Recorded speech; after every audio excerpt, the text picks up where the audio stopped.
اسی طرح ایک تسبیح فاطمی ہے جو ہم لوگ نمازوں کے بعد پڑھتے ہیں، 33 دفعہ سبحان اللہ، 33 دفعہ الحمدللہ اور 34 دفعہ اللہ اکبر۔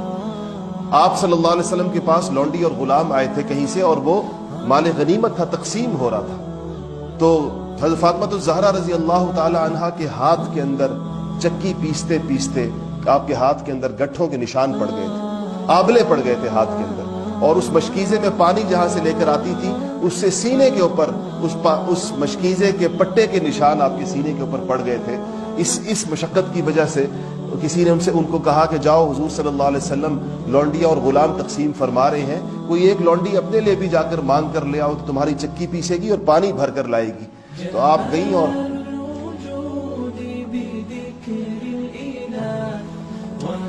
کھڑی ہو گئی، لیکن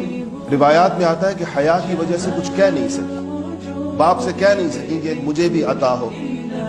آپ نے جب لونڈی غلام تقسیم کر دیے تو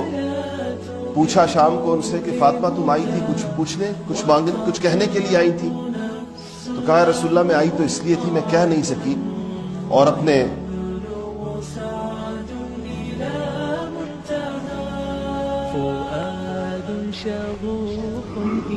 ہاتھ باپ کے سامنے کیے جس پر چکی پیسنے کے نشانات تھے۔ کہا کہ اگر ایک لونڈی مجھے بھی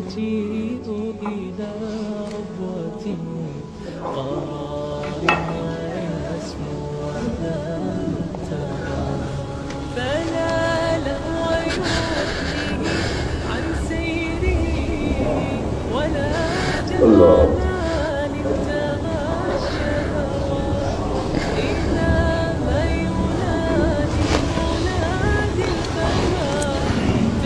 یہ کوئی باپ جان سکتا ہے جب اس کی بیٹی اس کیفیت میں اس کے پاس آئے اور دینے کے لیے مال بھی ہو۔ فرمایا، ایک روایت میں آتا ہے کہ آپ نے کہا کہ فاطمہ تجھے اس سے بہتر چیز نہ بتاؤں؟ ایک روایت میں آتا ہے کہ فرمایا، فاطمہ بدر کے یتیموں کا حق تجھ سے زیادہ ہے، جن کے باپ بدر میں شہید ہوئے ان کا حق میری نور نظر تجھ سے زیادہ ہے۔ اور پھر آپ نے کہا کہ فاطمہ جب تم تھک جایا کرو تو رات کو 33 دفعہ سبحان اللہ، 33 دفعہ الحمدللہ اور 34 دفعہ اللہ اکبر پڑھا کرو، انشاءاللہ تیری تھکاوٹ دور ہو جائے گی۔ یہ تعلیمات تھیں، یہ اس دنیا سے نبی کا حصہ تھا اور نبی کے گھر کا حصہ۔ اپنے لیے اور اپنے گھر والوں کے لیے آپ نے جو کچھ پسند فرمایا اس دنیا سے، جس دنیا کا اللہ جل شانہ نے جس کی تخلیق کے لیے جس کی تخلیق کی وجہ آپ کو بنا کر بھیجا،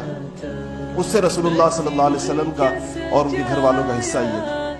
ایک دفعہ آپ غزوہ سے واپس تشریف لا رہے تھے تو دو چیزیں اپنے گھر کے اندر دیکھی، فاطمہ کے گھر میں دیکھی۔ ایک دیکھا کہ آپ نے ایک پردہ لٹکایا ہوا ہے، ریشمی پردہ دروازے کے اوپر آپ ہی کے استقبال کے لیے، اور ایک آپ نے چاندی کا کنگن پہنایا تھا حضرت حسن رضی اللہ تعالیٰ عنہ کے ہاتھ کے اندر۔ رسول اللہ گھر کے اندر تشریف لائے اور یہ دونوں چیزیں دیکھی تو خاموشی سے پلٹ کر واپس تشریف لے گئے۔ فاطمہ الزہرا سمجھ گئی کہ رسول اللہ صلی اللہ علیہ وسلم کو یہ ریشمی پردہ پسند نہیں آیا اور شاید حسن کی کلائی کے اندر پڑا ہوا یہ کنگن پسند نہیں آیا۔ فوراً دونوں چیزیں اتاری اور رسول اللہ کی خدمت میں بھیجی کہ یا رسول اللہ کے رستے میں صدقہ۔ تو آپ نے فرمایا کہ فاطمہ میں نہیں چاہتا کہ ایسی چیزیں تیرے گھر کے اندر آئیں جو روز قیامت کسی آگ کا سبب بنے، کسی بھی اعتبار سے۔ حالانکہ کیا ایک گھر کے اندر لٹکا ہوا پردہ اور سونے کا کنگن آج کی قیمت کے اعتبار سے آپ دیکھیں تو کیا چیزیں، دنیا سے دور رکھا اپنی اولاد کو اور آخرت کی چیزوں کو آپ کے سامنے رکھا کہ آخرت ان کے سامنے ایسی رہے کہ جن لوگوں کی ان کی آغوش میں جن لوگوں نے پلنا تھا، جن کی تربیت ہونی تھی، ان کے لیے ایسی ہی ماں چاہیے تھی۔ اور رسول اللہ صلی اللہ علیہ وسلم کا اپنا گھرانہ پوری دنیا کے لیے ایک نمونہ بننا تھا، تو اس کے لیے ایسے ہی اخلاق چاہیے تھے، ایسے ہی کردار چاہیے تھے۔ اللہ جل شانہ نے ان کو